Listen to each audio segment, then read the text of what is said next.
probably around 1975. Like everybody else, collected cans. Started out collecting cans like everybody. And then when I met him, moved on up to collecting signs. So my great-grandfather worked at the Renner Brewery, so my family had saved a few things that he had. I have his original stock certificate and some trays and stuff. And for some reason, I just ran with it. I do labels now. In the beginning, he was mostly cans, oddball sign here and there. But just the marketing and the advertising on the items, even on the cans, was just spectacular. And it stemmed off from there into, you know, we enjoyed going to the flea markets. We enjoyed going to the local auctions. Oh, wow, I didn't know that existed. And it just, the more you networked with people, the more you realized, wow, there's a lot out there. So it just built and built and built. And the thrill of the hunt was what drove us. Right. And then 25 years ago, man, when stuff was still out there, that's what drove us. I mean, we went every weekend. We did. I mean, we were dedicated. Yeah.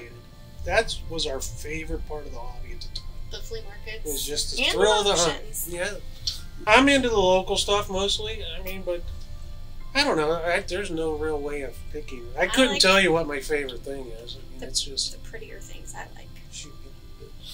What defines pretty? Like the artwork upstairs. It's literally dual collectible on most of them because it's artist signed. She's always been drawn to the lithographs.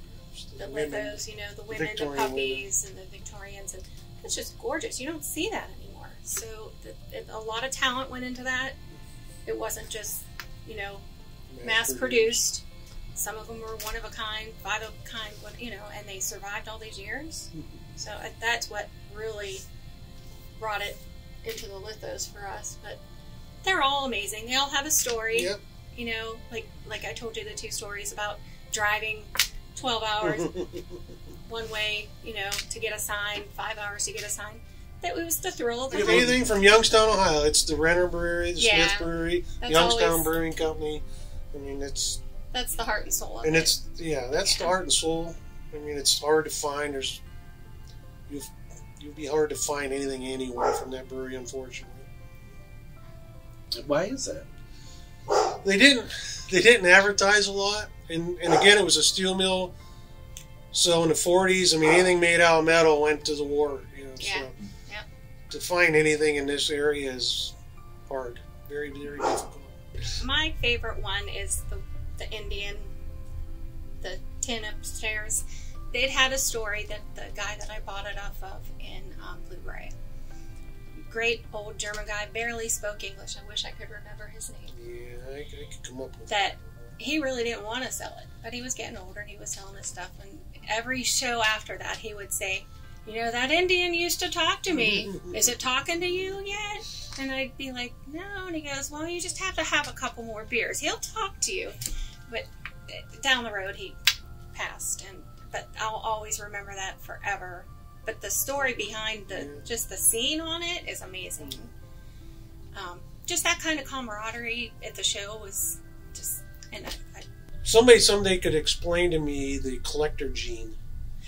Because some people get it and some people don't. So where does it come from? I mean, nobody in my family collects nothing.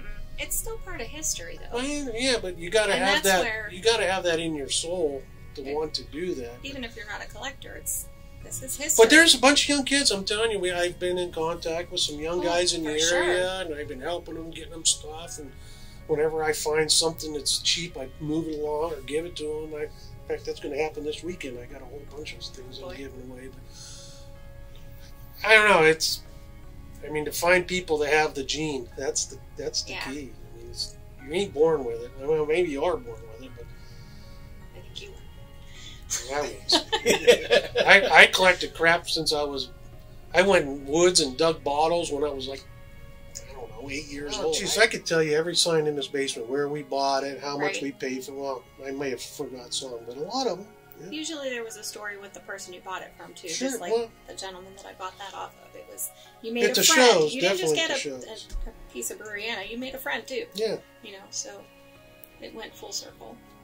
Every city that ever made a beer, you know, there's a whole history there that's getting, like, gone by the wayside, they say. But so we need the younger generation to start coming to the shows, maybe just to learn the history about it, and maybe they'll like it and start collecting too, but just to learn about it, because, you know, it's going to come a time when the generations are not going to be around to tell that story. You know what they say, when the elderly pass, it's a whole volume of history that goes too. So, because now at our age, we can look back and say, wow, we've accomplished this, you know.